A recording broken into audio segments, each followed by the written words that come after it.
Why does nothing want to work? I recorded this video already, and when I tried to edit it, my computer decided, nope, no audio for you. Restart, nothing. Tried to open up playback devices, didn't want to open up. Nothing wanted to work. My laptop is unfortunately being serviced right now, and my desktop is apparently too old to function. So, that's wonderful. Hello, my fairies, and welcome back. I am Matsuyo-rific, and yes, we now have something for me to call you guys other than just YouTubers. I'm really excited about that. Unfortunately, it's being overshadowed by the fact that nothing wants to work. So therefore, I can't edit the audio on this. I can't cut out any mistakes that I make because with my EDD, I tend to ramble like I am right now. But I also go, what was I gonna say? So yes, I apologize for the quality of this video. I originally had a frame. I was going to edit it and it was going to be a really nice video, but unfortunately things just did not want to work out. That said, as far as the name for you guys goes, I at first wanted to call you my angels, but that didn't. But then I thought of fairies, and I thought that sounded better.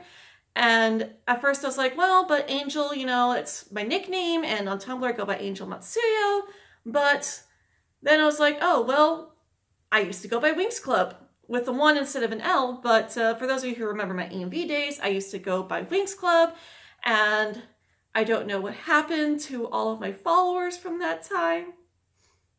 But anyway, but then I changed my name, and I figure that by calling you guys fairies, it'll be a nice nod to my original username. So, yay! But a lot of you are probably not even here to hear any of that. See, this is why I need to edit. Most of you are here to find out what I am talking about with the title description right there that says we are doing a Let's Go Eevee challenge. Yes, we are going to be doing a challenge which I will be calling the Let's Go Best Friends Challenge. Now, I decided to name it this because while I am doing this challenge, I'm going to be streaming with my best friend, Suki. And aside from that, it's going to be more like, you know, the Pokemon that you have on your team, they are your best friends. This is your team of 6 Pokemon. They are your friends. It doesn't matter what stage they're at. It doesn't matter how powerful they are. They are your favorite Pokemon. They are your best friends. And you are going to complete your journey with them. So let's go ahead and get into the rules, which I will also leave in the description as well. So if you can't stand my rambling, just check the description.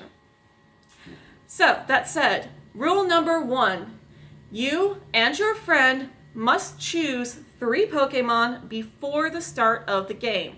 One of those can be your starter. Probably will be your starter. But each of you chooses 3 Pokemon, and those are the only 3 Pokemon that you can choose throughout the entirety of your game. This is basically my version of a Nuzlocke.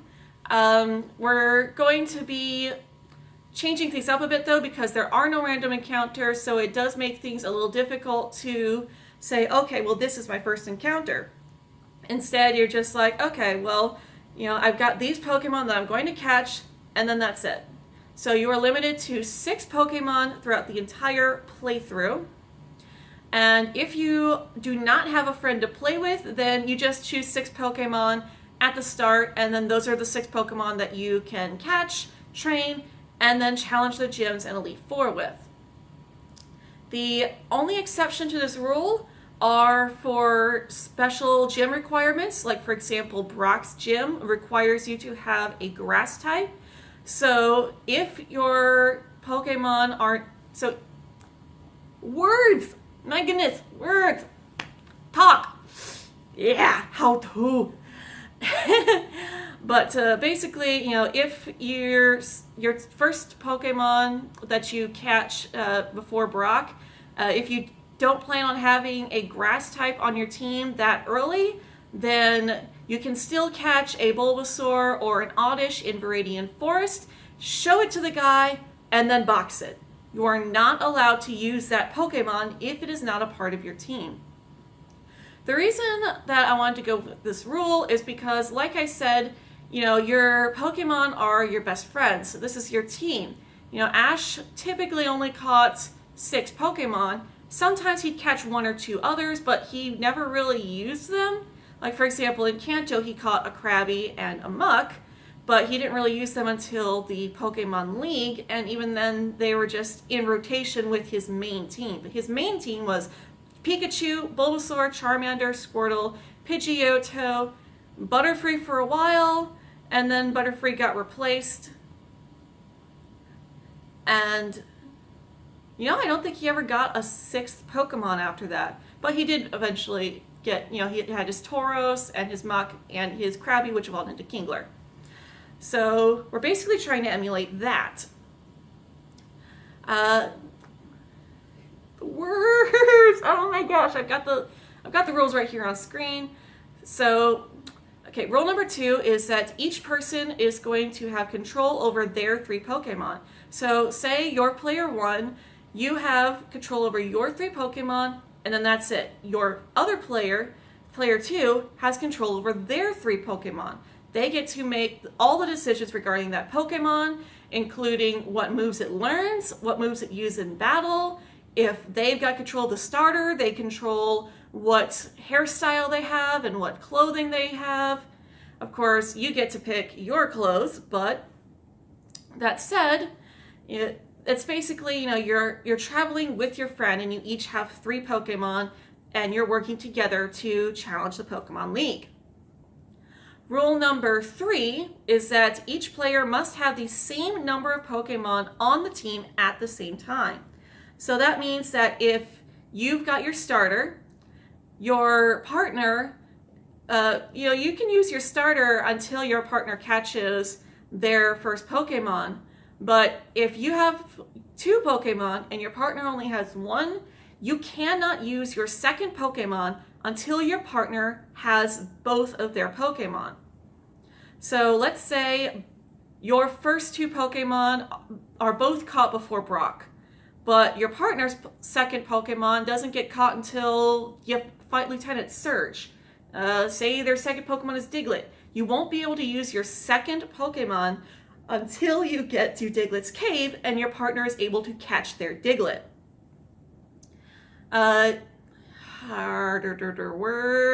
Words. The same thing also applies with the third Pokemon in your party. So say you catch your third Pokemon before your partner gets theirs, you won't be able to use your third Pokemon until your partner has 3. Same goes for if it's your partner who has more than you have to use the same amount of Pokemon at a time. You can have them in your party if they're just there to gain experience, but you won't be able to use them. So let's see here. The next rules. Oh yes, the next rule is going to apply to the Let's Go Park, or the Pokemon Go Park. So obviously, one thing that people might think of to try to cheat this challenge is to bring in some really high-level Pokemon with high CP. Maybe you've got some legendaries. Maybe you've got the legendary birds. You've got Mew. You've got Mewtwo. You've got a Dragonite. Unfortunately, the Go Park cannot be used for those Pokemon. The only time you can use the Go Park is if one of your Pokemon, not one of yours and one of your partners, but one Pokemon is an Alolan Pokemon. Then you can bring it in from the Go Park. This is to, again, prevent cheesing it so that, you've got this super strong Pokemon that just allows you to blast through the rest of the game. And that is kind of what your starter is going to allow you to do, but that gets us to the 5th rule, which is an optional rule for those who want a little bit more of a challenge, and that is For if you don't want to be able to cheese the game with your starter, then you can swap your starter out with a regular Pokemon. So if you've got Let's Go Pikachu, then you can go to Viridian Forest and catch a regular Pikachu and play through with that. And if your starter is Eevee, then you're, as far as we know, we're going to have to wait till Celadon City. I haven't seen anything about Eevee being catchable early game, but you'll have to wait until Celadon City to get your Eevee. Excuse me. And if you really want that extra challenge, you can get an Eevee there and then swap it with your starter Eevee. You are going to have to bring your starter in every now and then to be able to use its substitution HM moves. So if you need to cut down a tree, if you need to surf, you won't need to fly, you will need to swap it back in. But once you are done cutting down that tree, surfing, flying, whatever you're doing, you need to swap it right back out. This is, again, an optional rule. You don't have to do this. This is just an extra little challenge for people who don't want to rely on those high stats. You can also make it an option for yourself to not evolve that starter Pokemon, but at that point it's like, why bother? If you really don't want your starter Pokemon on your team at all, then you can just catch another Pokemon in Viridian Forest. One thing I forgot to mention is that you do have to each have one Pokemon before you get to Brock. So you have to catch something either on Victory Force, either in Viridian Forest, Route 1, Route 2, I believe, and Victory Road, that little route just to the left of Viridian City, where it leads to the Pokemon League. There are some patches of grass over there where you can catch Nidoran and Mankey and a couple of other Pokemon. So those are going to be a lot of options for you to choose from if you decide that you don't want to use your starter. We, of course, are going to be choosing our starter, but I am going to be leaving Eevee to Suki, since Eevee is his favorite Pokemon and my favorite Pokemon is Raichu, so I'll be catching a Pikachu in Viridian Forest.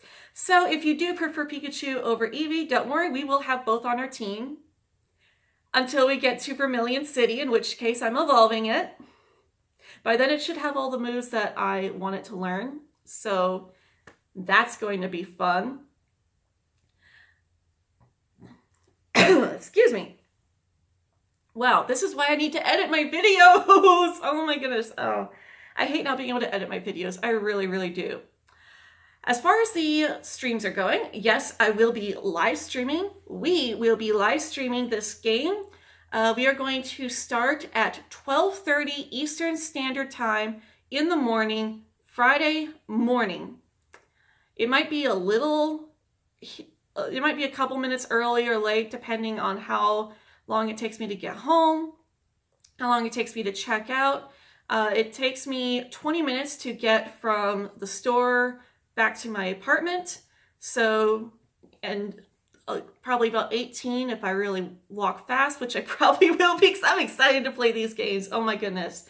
So it's really just going to depend on how long it takes somebody to go to the back, grab the game for me because it's not going to be on the shelf, and then I go up front to check out, come home, start the stream, and we will get started. I will do a live unboxing at the beginning of the stream, and then we will plug the game in, and we will go from there. I do have a capture card that is coming in the mail. It says it's supposed to be here by the 20th, but the tracking info is actually making it look like it might be early. So fingers crossed that our capture card comes in the mail by Thursday, so that we can have everything all set up and ready to go. Technically Thursday's tomorrow, so here's hoping it comes today or tomorrow. Yay! But if not, then I will use my camera and just film it on the TV. And then when the capture card does come, we will switch to that. But we are going to be doing an all night long live stream where from 12:30 to 8 a.m. we will be playing Let's Go. We will be trying to get as far as we can. And then unfortunately at 8 o'clock, I have to get ready for work because I do have to work on Friday. I am super bummed. It's part of the reason why I wanted to do an all night long live stream, because I know that I'm not going to be able to sleep anyway, even if I do just go to pick up the game or even just wait until I get off of work. I am too excited. I want this game ASAP. Oh my goodness. I so want to get my hands on this game. I've been excited for it ever since I first heard about it. Pokemon Yellow version was my very first experience with Pokemon. Not only that, but it was also the first game I ever owned, period. I had played some N64 games with my brother and sister, but that was on their system at my mother's house, and my parents were divorced and I lived with my dad, and that wasn't my system. And I was never really very good at Mario Kart, let alone Super Mario 64. I just watched my brother play. But Pokemon Yellow version was the very first video game I ever owned. It was the first Pokemon game I played.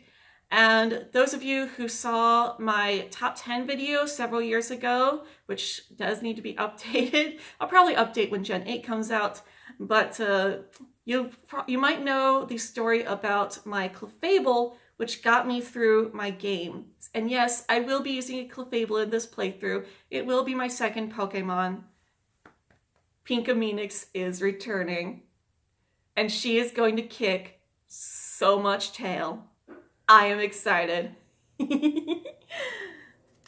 But yeah, Pokemon Yellow was very close to my heart. I loved the game as a kid. It's what got me into Pokemon. And so I'm just really excited to return to Kanto, return to my roots, and share my experience with all of you lovely people out there. So, thank you guys for watching, and as always, I hope you have a magical day.